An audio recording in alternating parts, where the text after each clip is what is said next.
अब ये नेक्स्ट यहाँ पे स्टूडेंट्स हम लोग को क्या दे रखा है, ये ऑप्टिक एंगल ट्रायंगल दे दिया है। देखिए यहाँ पे दे रखा है, मैं गिवन सब नहीं लिख रहा हूँ क्योंकि बहुत ज़्यादा कंजेस्टेड हो जाता है। क्या दे दिया मुझे, ऑप्टिक एंगल ट्रायंगल दे दिया। ऑप्टिक एंगल ट्रायंगल 135 डिग्री, 90 से ज़्यादा हो गया तो ऑप्टिक एंगल ट्रायंगल हो गया। ठीक है, अब मुझे प्रूफ क्या करने का है, ये प्रूफ करने का है।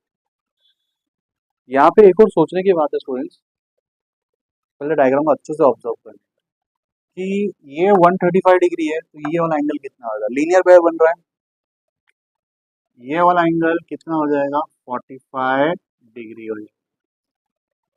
कितना हो जाएगा 45 डिग्री। ठीक है, अब ये 45 हो गया तो ये 90 है, तो ये बचा हुआ एंगल भी कितना होने वाला है, ये भी कितना होने वाला है 45।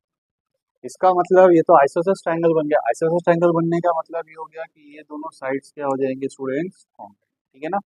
इतना अगर दिमाग चल जाता है डायग्राम को देखते हुए तो हमारे लोग ने बहुत इंपॉर्टेंट अचीवमेंट कर लिया, ऐसा मान के चलना। हाँ, इस तरीके से आपको दिमाग को ट्रेन करना है, ठीक है ना। You have to think like a spy.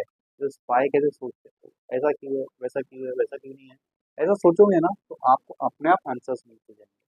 तो ये 135 ऑब्ट्यूज था, तो इसके बाद जो वाला लीनियर पेयर में वो कितना हो जाएगा 45। और अगर ये 45 है तो ये तो राइट एंगल ट्राइंगल बन रहा है, तो ये भी कितना हो जाएगा 45 बचा हुआ। ठीक है, यहाँ पे स्टूडेंट मैं एक बता देता हूँ कि ये ट्राइंगल से हमको दे रहा था, ये जो था ये डॉटेड, ये हमने कंस्ट्रक्शन किया क्योंकि इसको सॉल्व करके दिखाना, ये क्या आ जाएगा कंस्ट्रक्शन में आ जाएगा। ठीक है, तो यहाँ पे प्रूफ स्टार्ट करता हूँ, लिख दूंगा draw AD perpendicular to BC। AD क्या किया, परपेंडिकुलर ड्रॉ किया किससे, B से। ठीक है, ओके। अब उसके बाद जो मैंने आपको ओरली एक्सप्लेन किया वो यहाँ पे मैं करके दिखा दूंगा। ठीक है, तो मैं लिखूंगा angle ABC plus angle ADB is equal to ABD, sorry ABD is equal to 180 degree. Reason क्या आएगा, लीनियर पेयर।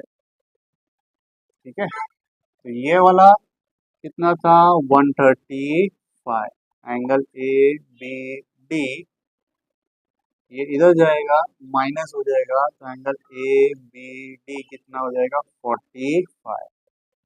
ठीक है, देयरफॉर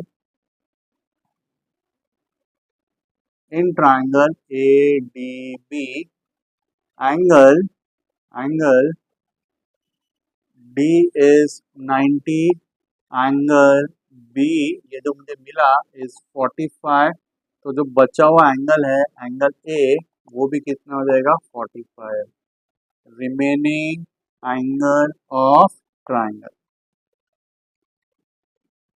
देयरफॉर देयरफॉर हम लोग लिखेंगे AD is equal to BD।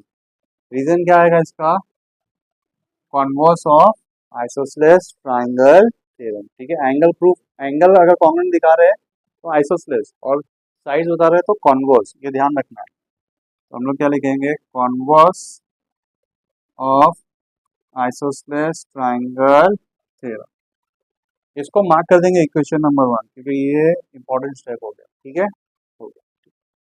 अब क्या करना है, मुझे जो प्रूफ करना है अगर उसको मैं ध्यान से देखूंगा तो इन्होंने यहाँ पे एप्लीकेशन ऑफ पाइथागोरस थ्योरम लगाया है। कैसे पता चल रहा है, ये ऑब्ट्यूज एंगल था, ऑब्ट्यूज एंगल के सामने वाला जो साइड है, ऑब्ट्यूज एंगल के सामने वाला जो साइड है, सामने वाला जो साइड है वो यहाँ पे आ चुका है, ये वाला साइड, ऑब्ट्यूज एंगल के सामने वाला साइड। ठीक है, तो मुझे एप्लीकेशन ऑफ पाइथागोरस थ्योरम यहाँ पे यूटिलाइज करना है। तो एप्लीकेशन ऑफ पाइथागोरस थ्योरम अगर मैं यूटिलाइज करता हूँ तो क्या कैसे किस तरीके से उसको यूज करते हैं वो भी आपको एक्सप्लेन कर देता हूँ। अब मेरे पास अलग अलग इंक के मार्कर आज नहीं है, अ, उसको थोड़ा इंक रिफिल करना है। ठीक है, नेक्स्ट लेक्चर में वो इंक रिफिल करूँगा। यूजुअली जो पुराने मेरे सब्सक्राइबर्स हैं उनको पता है मैं अलग अलग इंक से दिखाता हूँ, शो करता हूँ। ठीक है, फिलहाल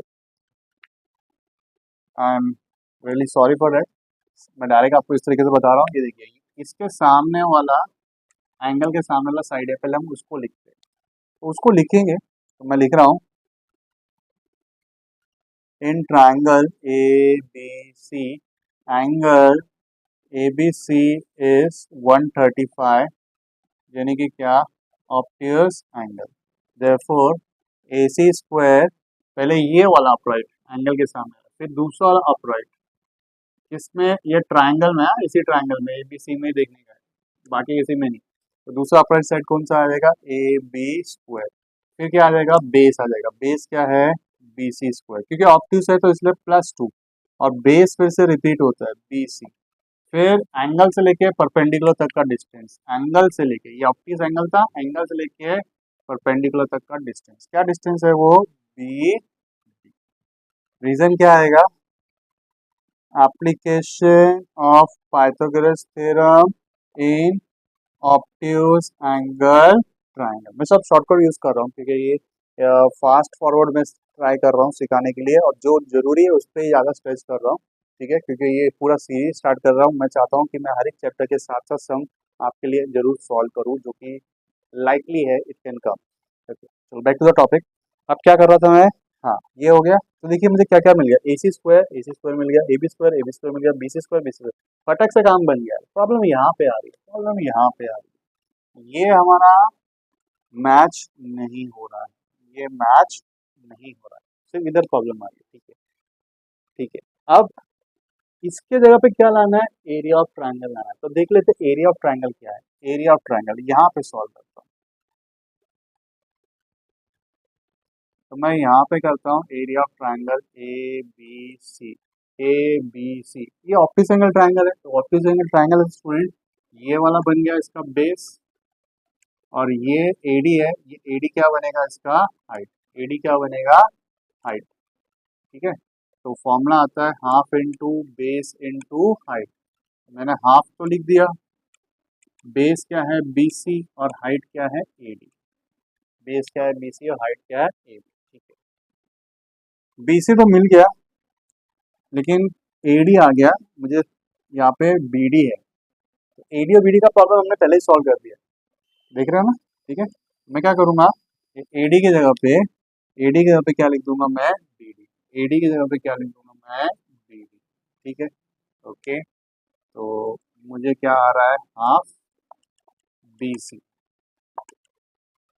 उसके बाद में एरिया ऑफ ट्राइंगल एबीसी है, लेकिन जो प्रूफ करना है उसमें यहाँ पे कोएफिशिएंट 4 है, इसका तब क्या करना पड़ेगा, मुझे मल्टीप्लाई बाय 4 करना पड़ेगा। तो मैं मल्टीप्लाई बाय 4 करूंगा, तो मैं 4 से मल्टीप्लाई कर रहा हूँ, 4 से मल्टीप्लाई कर रहा हूँ, मैं यहाँ पे लिख रहा हूँ area of triangle A B C, और यहाँ पे भी क्या कर रहा हूँ, 4 से मल्टीप्लाई। देखो ये दोनों 4 से क्या किया मैंने, मल्टीप्लाई, 4 से मल्टीप्लाई करते सर क्या होने वाला है, 1 जा, और ये कितना आ जाएगा 2 जा, तो मुझे क्या आ गया 2 बी सी बी डी, और क्या मिल गया 4 एरिया और ट्राइंगल एबीसी। तो ये 2 बी सी बी डी, ये 2 बी सी बी डी ये रहा, इसको मार्क करूंगा इक्वेशन नंबर 2। ये बी डी कहाँ से आया था, यहाँ से, फ्रॉम इक्वेशन नंबर 1। अब इसके जगह पे मैं ये वैल्यू लिख दूंगा, इसको मैं रिकॉपी कर रहा हूँ, a C square a b square plus b c square, ठीक है ना। अब इसके जगह पे ये वैल्यू लिखूंगा, ये वैल्यू क्या वैल्यू है, 4 area of triangle A B C,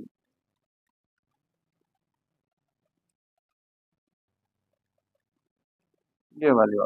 और ये वैल्यू कहाँ से लिखी, फ्रॉम इक्वेशन नंबर, क्लियर है। तो इतने ज़्यादा डिफिकल्ट नहीं होते, हाँ थोड़ा बहुत तो दिमाग लगेगा, थोड़ा बहुत दिमाग लगेगा, और वो दिमाग को आपको ट्रेन करना पड़ेगा, जिस तरह से आप प्रैक्टिस करते जाओगे ना, आपको धीरे धीरे हम आने लग जाएंगे। योर डाउट्स आर वेलकम, मेरे चैनल पे हर एक चैप्टर के प्लेलिस्ट भी है, अगर आपको हॉट्स के अलावा रेगुलर जो टेक्स्ट बुक के सम्स है वो भी अगर देखना है तो you can check out my channel.